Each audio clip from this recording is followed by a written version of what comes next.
Tonight, we start with breaking new developments on the shakeup in the Spurs. Josh Primo now responding after he was dropped by the team. Primo was the Spurs' 2021 first-round draft pick who was selected at number 12 overall.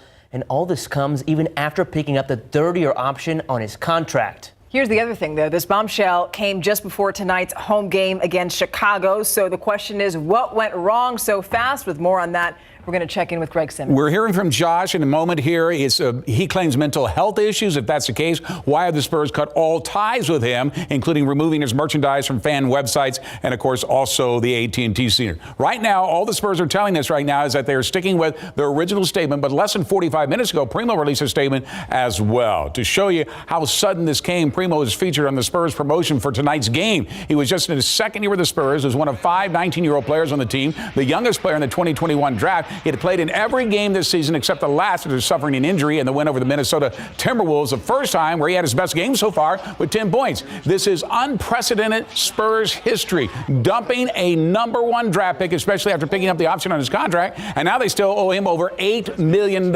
So here's the first statement right now from R.C. Buford, the Spurs Sports and Entertainment CEO. It is our hope that in the long run, the decision will serve the best interests of both the organization and Joshua. But Primo released a statement to ESPN.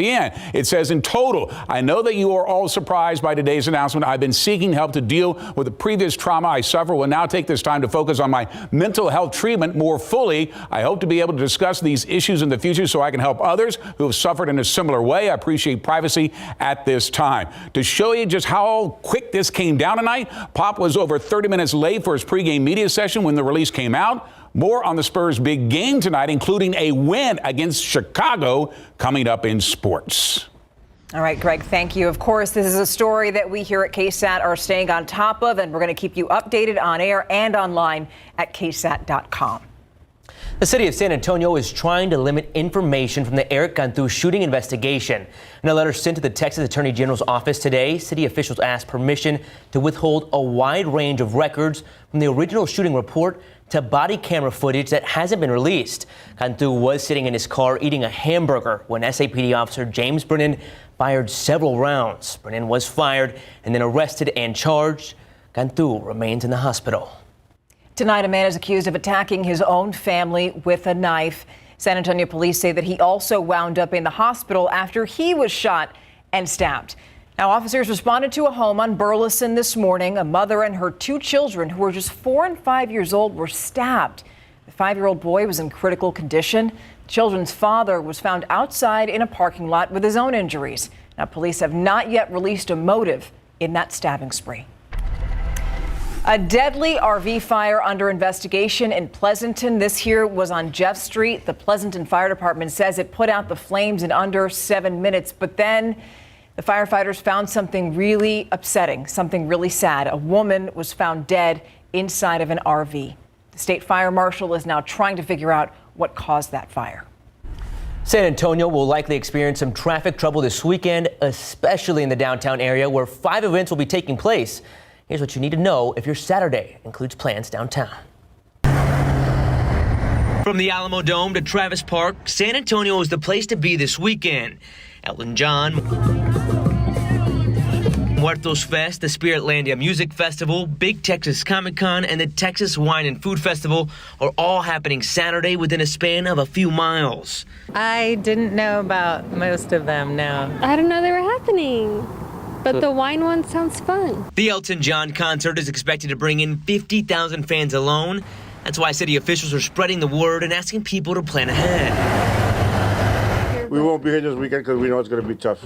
No matter where you're headed, Richard Oliver with the city of San Antonio says leave early and give yourself plenty of time to get there. That's the challenge, is to tell everybody, no matter where you're going, you're going to run into challenges if you don't be tactical, be strategic about getting downtown. The city is also reminding people of other options like walking, biking, or rideshare. VIA also has a route from the Crossroads Park and Ride to the Alamo Dome. A one-way ticket, only $1.30. That deal starts at 6 o'clock. Now, if you're planning on driving to downtown, take a look at your screen. This is where there are city-owned parking garages in the downtown area. We'll also have this link on our website, ksat.com. You're definitely going to have to keep that handy. Now turning to the election. Early voting, my friends, will continue tomorrow. Bexar County voters have cast more than 156,000 ballots so far. Just a reminder that we have those voting locations and the times on our website, KSAT.com. By the way, early voting continues through November 4th, and Election Day is November 8th.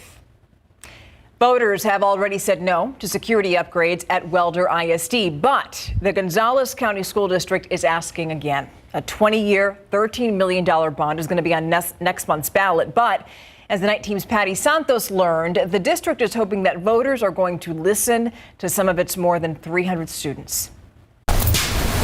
And a lot of what we're doing is a remodel. We're not asking to build new grand facilities. We're not trying to build any monuments. We're just trying to create space so that these kids can learn. For $13 million, Superintendent Ron Lilly says a bond would do the bare minimum for Welder ISD, especially to meet state requirements for school security. These glass parts are going to go away. Okay. Because if you have someone in the hallway, of course, you can just see or get in there. So we want to make that more secure. Some necessary remodeling couldn't wait and is already underway. One of the main focuses of that bond is safety. Welder ISD needs to add vestibules to its 3 schools. Those are entry points for school visitors. Here's a good example of the problem he says this bond would solve. This is the area where students have lunch, but if you take a look around, there's no fence. The bond would pay for fencing and other safety upgrades. Funds would also address the growing student population. Right now, the gym atrium is used as a makeshift classroom. It's a little crowded, switching between periods and stuff like that. Just trying to squeeze everybody through, and everybody just kind of like bumping into each other. Senior Marco James helped put together a school video to explain the need for the bond. His concern is how open the school is. We get to have like that kind of freedom, but it's at the same time it's kind of scary because, you know, anything could happen. The bond would cost a property owner roughly $10.20 a month per $100,000 valuation. These kids deserve it. They deserve anything that any other school district has. A property owner with a home worth about $100,000 would pay about $120 more per year in taxes. There are over 1,000 people registered to vote in that district last spring. Only about 200 voted. If this bond is approved, construction would start in about 6 months. Patty Santos, KSAT 12 News. Coming up, a shift in social media, a new leader, and now a new Twitter team being formed. Comes just as users try to put Twitter to the test. Plus, the Friday night before Halloween has fans looking to scare their competition off the field. Your big game coverage is coming up. Also, Netflix loses subscribers. You know this, but it's hoping to grow business with a new plan. So, how the company is trying to move in on Walmart customers. It's next on the Nightbeat.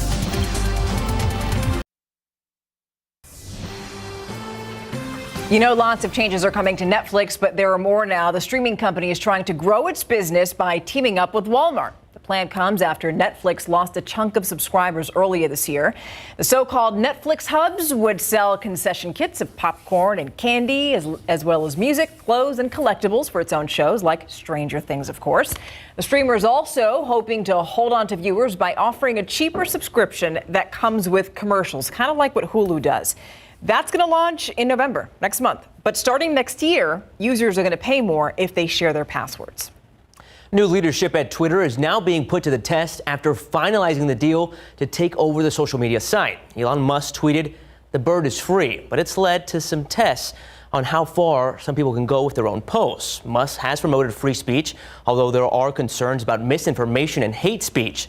Some accounts began recirculating false information about COVID-19 and the 2020 election. Musk also took to Twitter saying the site won't be a, quote, free-for-all hellscape, end quote. Today he confirmed a content moderation council is being formed. Once that's complete, Musk says the council will have a hand in what's allowed to be posted and which suspended accounts would be reinstated. One of those accounts in question, former President Donald Trump, though Trump has said he isn't interested in returning. Now switching gears now. Come on, you hear that music, you know it gets you in the mood. San Antonio, get ready. Muertos Fest is going to kick off tomorrow at Hemisphere. Dia de los Muertos honors the memory of those who have passed on. And tomorrow, you're going to be able to see the many altars that local families have built for their loved ones. There's also going to be music and opportunities to learn about the traditions that come with that holiday. You can also watch our primetime special on KSAT.com on Sunday night at 8. Of course, you could also watch it here on KSAT 12 and KSAT Plus. We are super, super excited for you to have that. Now, you know, we talked about Dia de los Muertos right here. Our live cam is at Hemisphere. You're watching just one of those altars that have been set up for a family. Yes, every detail, like we can't even examine every part of it, but can't wait to check it out tomorrow. Yeah, Alicia Barrera was there earlier today. Just a lot of people putting the finishing touches on their altars, but there was an issue with wind. Yes. Right? Yep.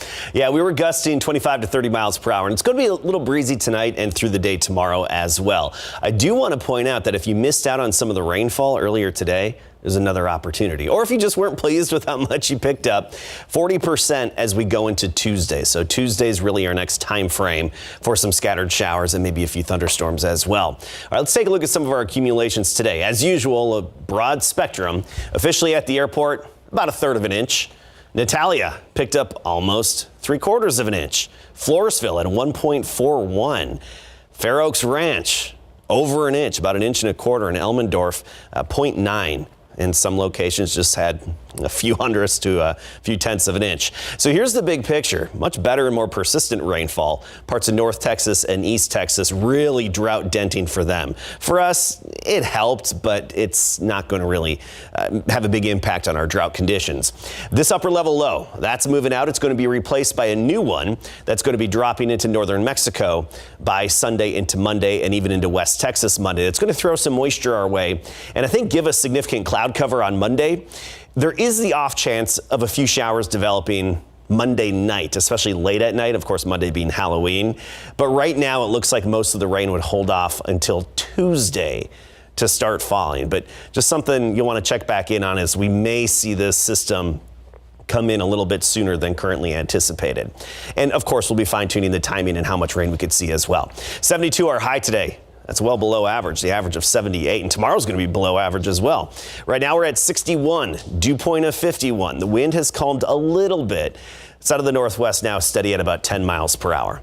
So currently near 60, but hill country we're in the 50s. Kerrville 57, Rock Springs 55, Bulverde 58, Converse at 60, and Southside at Stinson right now at 64. Tomorrow morning, lower 50s for most of us.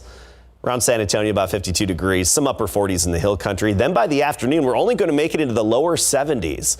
So that's running below average for this time of year by about 5 to 8 degrees. And parts of the hill country, upper 60s. I mean, you get to Bernie and Comfort, 69 the high temperature. Still a bit breezy tomorrow. You'll notice that northwesterly wind gusting to 25 at times. Sunday, a little bit of fog in the morning, right at 50 degrees. So comfortably cool and crisp again Sunday morning, feeling like fall all weekend long. Then a sunny day, 77. Halloween looking good, 77 the high, increasing clouds. And during trick-or-treating time, we'll be falling through the 70s with low humidity. So right now, looking comfortable. All right, Adam, thank you.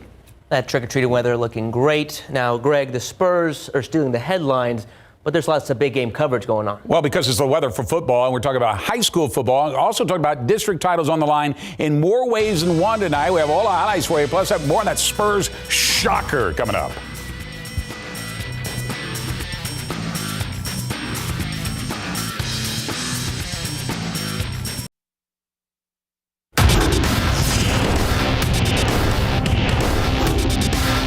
We're the Somerset Bulldog cheerleaders, and you're watching Big Game coverage on KSAT 12.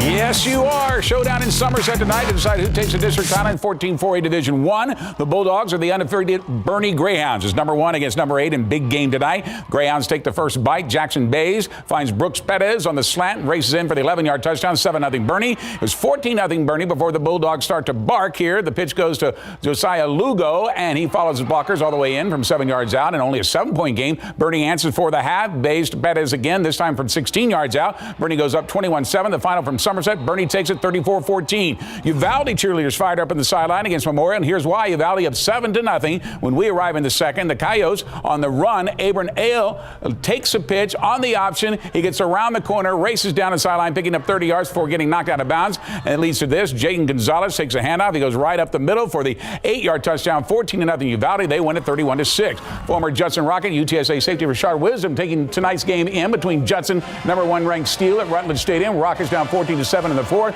On the Steel 10-yard line, Elijah Vavila finds Anthony Evans and stretches in to tie the game of 14-all. Steel responds. Jaden Bailey plunges in from 1 yard out to put Steel up at the time. 21-14 is now 21-all. They're headed to overtime. Over at Lenox, the Clemens student section is ready for Halloween. Time winding down before the half. Game tied at 21. The Buffaloes on the move. Luther Bebley gets a handoff, runs over would-be tacklers, picking up a tough 7 yards. That would lead to this. Ethan Brumgard lines up for the 36-yard field goal and is good. Clemens takes a 24-21 lead before the half to the big game coverage scoreboard to see if that has gone final, and it is not in the fourth. 45-35. Clemens is tied up going to overtime between Judson and Steel, and Somerset and Bernie 34-14. Bernie with the big win, 31-6. Uvalde with the win over Memorial. The Brennan cheerleaders welcome us to Gustafson Stadium to see the #2 Bears take on the Holmes Huskies. Second quarter, Bears with the ball. Ashton DeBose drops back. He finds his brother Aaron DeBose over the middle for a gain of 22. They cap off the drive right here. The quarterback keeper from DeBose, he spins, lowers his shoulder to muscle his way in for the touchdown, 42-7,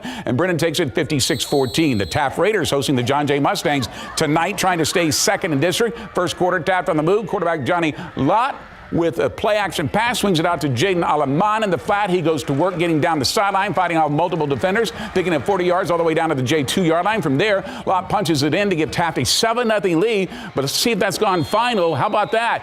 Jay comes back to win it 14-13 in a big upset. The fans are in full Halloween spirit at Comalander Stadium to see Lee take on Johnson. Second quarter when we arrive, Jags are up 30-0. They build on that lead on the 5-yard line. They hand it off to Axel Chalker, who goes in untouched to give Johnson a 37-point lead. The final from Comalander. Jaguars win at 57-7. The Churchill Chargers mascot have a lot to cheer about as they are up 14-0 over Marshall at Hero Stadium. Third quarter, the Chargers on the Rams' 10-yard line. The snap is low to Kyle Stamper. Scoops it up, takes off to the right side of the pile. Then he bounces out to the left and is daylight all the way to the end zone. 21-0 Churchill. Back to the big game coverage scoreboard to see if that is final as well. Still in the fourth, 29-0. Churchill leading Marshall. Johnson over Lee, 57-7. Elsewhere, Brennan over Holmes, 56-14. 14-13, John Jay with a comeback win. The Alamo Heights Mules look to stay undefeated in district when they hosted Lanier tonight. High special teams making a big play early. Red Anderson is on the return, wrapped up immediately. Looks like he'll be down right there, but he fights through the tackle, breaks free, off to the races, taking it back 65 yards to the house. 7 the Heights, the final from Orem.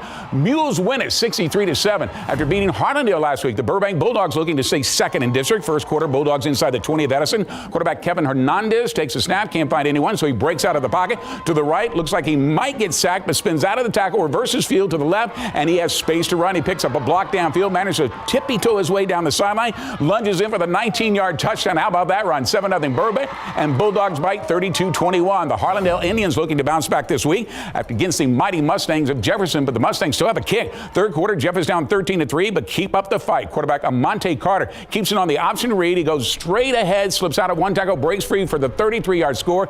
Jefferson cuts the lead down to 3. The final, Harlandale Memorial. Indians hold on 34-17. The Sam Houston Hurricanes want to stay in the playoff picture, but they would have to get by Highlands tonight. Owls up 6-0 already, wanting more. Willie Gaskin drops back, unloads a bomb to DeAnthony Johnson, who gets behind the defense, a 58-yard touchdown. 12-0 lead to the big game coverage scoreboard to see if that is now final, and it is. Highlands with the win over Sam Houston. They come from behind to do it, 41-21. Harlandale over Jefferson, 34-17. Alamo Heights with the big win over Lanier, 63-7. Burbank over Edison, 32-21. Beautiful night in Bernie as champion Chargers host the Lehman Lobos here. First quarter, champion on the Lobos 10-yard line. Jordan Ballin standing tall in the pocket, fires into the end zone for Cannon Brooks. For that score, 7-0 Chargers. Champion takes it 37-14. The Dragon cheerleaders are excited to see Southwest in the fight to the finish with Loretta Cigarroa tonight for second in district. Southwest up 21-14, looking to extend that. PJ Ramos on the play-action pass, forced from the pocket, fires to Angel Quintero, and he gets hit just as the ball is delivered. It pops up, and Quintero still manages to keep his eye on the ball, brings it down, races for the 50-yard score, 28-14 Southwest. The Antonian Apaches at home tonight, hosting Concordia Lutheran, trying to stay undefeated in district. Apaches up 3-0 in the second, looking for more. Quarterback Jace Toscano keeps it on the option, powers his way in from 5 yards out, 10-0 Antonian. Back to the big game coverage scoreboard to see if that is final. It is 27-14 Antonian with a win. Champion over Lehman, 37-14. Elsewhere, Southwest with a win over Figueroa, 28-14. And Smithson Valley over Buda Hayes on the road, 42-13. We're just getting started. Up next, we have our big game coverage road trip, more highlights and more scores. But first, let's listen to the O'Connor Panthers marching band.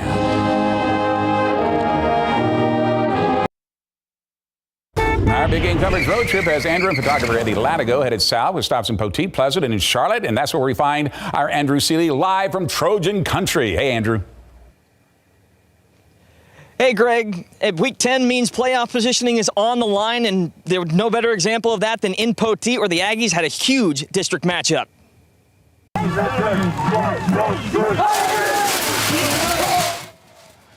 Here come the Aggies ready to take on Crystal City. Javelina's on the prowl on second and long. Carlos Flores hits Norby Garcia in stride. That's a gain of 24 yards near a first down. Later in the drive, Crystal City going for it on fourth and long, but Joe Nathan Guzman chases down the quarterback from behind for a turnover on downs. No score yet as we had to depart midway through the first quarter. The Pleasanton cheerleaders welcome us to Eagle Stadium. Home team hosting Floresville. Picked this one up early in the second quarter. Game tied at 14. Not anymore. Michael Castillo takes the handoff, races to the outside, and is in for the 10-yard score. Pleasanton leads 21-14. Final stop of the night in Charlotte. Some great fans out to watch the Trojans face Brackett. Charlotte trails 9-8 early in the fourth. On 4th and 4, quarterback Devin Sanchez goes deep for Matthew Lorena, and he's got it for the 34-yard touchdown. Two-point conversion was no good, so it's 14-9 Trojans. Here are your final scores. Poteet wins 23-9. Pleasanton tops Floresville 35-14, and Brackett rallies to defeat Charlotte 24-14. Greg, the way the night started, I thought I'd have to deal with gale force winds right here in Charlotte. Luckily, all I had to deal with was a little chill. Back to you. All right. Thanks a lot, Andrew.